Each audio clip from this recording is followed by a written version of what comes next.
दोस्तों, विश्व ज्ञान दर्शन चैनल में आप सभी लोगों का एक बार फिर से स्वागत है। हमेशा की तरह आज भी मैं अपने विचारों को इस वीडियो में प्रस्तुत कर रहा हूं। हम सभी लोगों के जीवन में उतार चढ़ाव तो होता ही रहता है, जिसमें कभी हमें सुख मिलता है तो कभी दुख मिलता है। लेकिन अगर ध्यान से देखें तो सुख और दुख कोई वस्तु नहीं है, यह तो केवल एक विचार मात्र है। जब हम अपने आप को किसी वस्तु से जोड़ते हैं तो उस वस्तु से होने वाली सुखद और दुखद अनुभूतियां ही हमें सुख और दुख का बोध कराती हैं, जबकि यह आखिरी सत्य नहीं है। एक बार गौतम बुद्ध शांति का संदेश प्रसार करने के लिए देश में जगह जगह भ्रमण कर रहे थे। चलते चलते रास्ते में उन्हें एक घना वन मिला। अधिक दूर चलते चलते सभी लोग थक गए थे।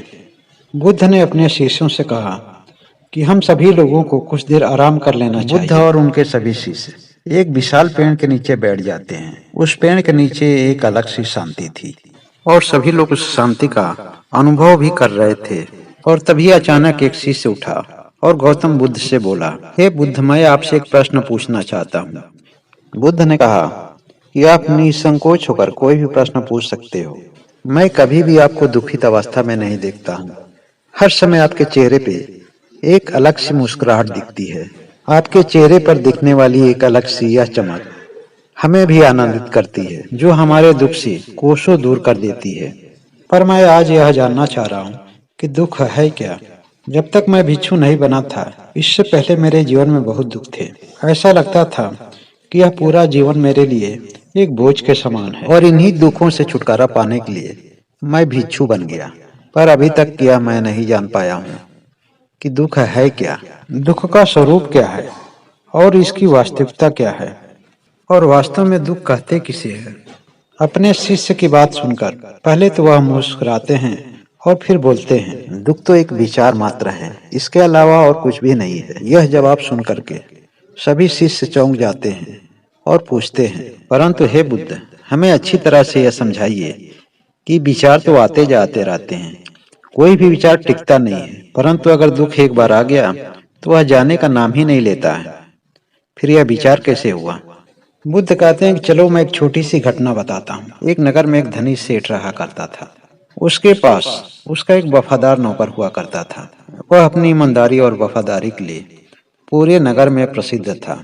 सेठ को अपने नौकर पर इतना ज्यादा विश्वास था कि वह किसी भी स्थिति में उस पर शंका नहीं कर सकता था। वास्तव में सेठ का यह नौकर ऐसा था ही कि जिस पर शंका नहीं किया जा सकता था। एक दिन सेठ को 2-3 दिन के लिए घर से बाहर जाना पड़ा। 3 दिन बाद जब वह सेठ घर पर वापस आता है तो अपने साथ वह एक बहुत ही सुंदर और कीमती सामान लाता है। उस कीमती सामान से सेठ बहुत आनंदित होता है, इसीलिए वह अपने घर के एक अलमारी में सजा कर और अपने नौकर से कहता है, तुम्हें खास तौर पर इस चीज का ध्यान रखना है। ध्यान रहे यह किसी तरह से टूटे नहीं, क्योंकि यह मेरा बहुत ही प्रिय सामान है। सेठ की इन बातों को सुनने के बाद वह नौकर फिर से अपने कामों में लग जाता है और साफ सफाई का काम करने लगता है। एक दिन सफाई करते समय वह कीमती सामान उसके हाथों से फिसल जाती है और नीचे गिर जाती है। जैसे ही सेठ को इस बात की जानकारी होती है, वह तुरंत अपने नौकर के पास आता है। इस गलती के लिए वह अपने नौकर को बहुत डांटता और धमकाता है, लेकिन इसके अलावा और वह कुछ भी नहीं कर पाता, क्योंकि ना ही उसे नौकरी से निकाला जा सकता और ना ही दंड स्वरूप उसे पीटा जा सकता है। सेठ उस कीमती सामान के लिए सोच सोच कर बहुत परेशान और दुखी रहता है।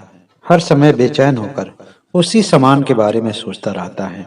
जब भी वह बिस्तरे पे सोने के लिए जाता, बेचैनी की वजह से उसे नींद भी नहीं आ पाती है। वह जब बेचैन होकर कमरे से बाहर निकलता है तो अपने नौकर को देखता है। वह बिल्कुल निश्चिंत होकर के खराटे लेकर के सो रहा है। नौकर की इस अवस्था को देखने के बाद सेठ को और क्रोध आता है। देखो कितने आराम से सो रहा है, इसको तो बिल्कुल ही चिंता नहीं है, और एक मैं हूँ कि मुझे नींद नहीं आ रही है। और यह सोचते हुए सेठ पुनः अपने कमरे में आ जाता है। अपने कमरे में बैठकर कुछ देर चिंतन करने के बाद सेठ को एक तरकीब समझ में आती है और वह दोबारा नौकर के पास जाता है। सेठ अपने नौकर से कहता है कि मुझे बहुत दुख हो रहा है, यह बताते हुए यह कीमती सामान मैं तुम्हारे लिए ही लाया था। मैं इसे तुम्हें उपहार में देने के लिए अभी सोच ही रहा था, इससे पहले कि तुमने इसे तोड़ दिया। सेठ की इस बात को सुनकर नौकर को बहुत धक्का लगा। नौकर मन ही मन सोच रहा था कि अरे मुझसे कितनी बड़ी भूल हो गई। इतना कीमती सामान जो सेठ मेरे लिए उपहार देने के लिए लाए थे वो मुझी के द्वारा टूट गई। अब फिर क्या? उस नौकर के मन में बेचैनी हो गई, जो बेचैनी पहले सेठ को हो रही थी। उधर सेठ अपने कमरे में आराम से सो रहा है और नौकर बेचैनी की वजह से रात भर टहल रहा है। अब यहाँ पर नौकर को नींद नहीं आने का कारण क्या है? जो कीमती सामान पहले सेठ के मन से जुड़ा हुआ था वही कीमती सामान अब नौकर के मन से जुड़ गया। इस बात को वह सोच सोच दुखी हो रहा था कि अगर यह कीमती सामान टूटा नहीं होता तो आज यह मेरा होता। और यही विचार उसको बार बार दुखित कर रहे थे। लेकिन वास्तविकता तो यह है कि कोई भी चीज हमसे जुड़ नहीं सकती। बुद्ध कहते हैं कि दुख केवल एक विचार है और यह विचार उत्पन्न कैसे होता है? जब हम किसी चीज से अपने आप को जोड़ते हैं वही चीज हमारे दुख का कारण बन जाती है। यह आपको समझना बहुत जरूरी है कि हर चीज आपके पास है और आप ही की है, मगर यह अस्थायी नहीं है।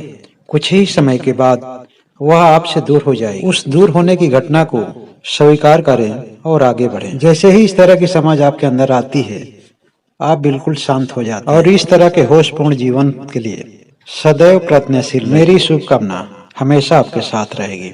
धन्यवाद।